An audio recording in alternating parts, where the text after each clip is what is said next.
Welcome to the Tech Egg. Don't get scrambled. Enjoy the video. You already have what matters: a Google account and short page plan. Once ready, go to Sites.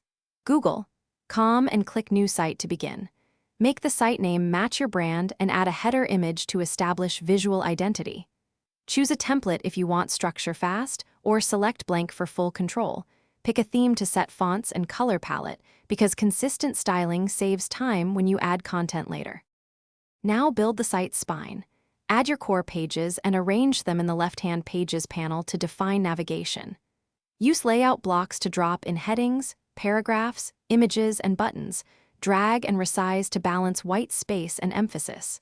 Embed maps, forms, or Drive documents where needed, and use columns for readable sections.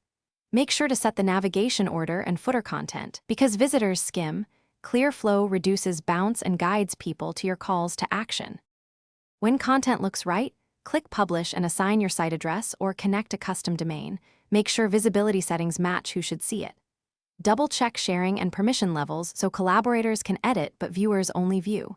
Preview on mobile and several browsers, then enable analytics to track visits. If something breaks after publishing, use one key troubleshooting tip. Clear your browser cache and force refresh the page. If the issue persists, publish a new version or restore the last saved copy to resolve stale content quickly. Thanks for watching. Consider subscribing if I helped unscramble your problems.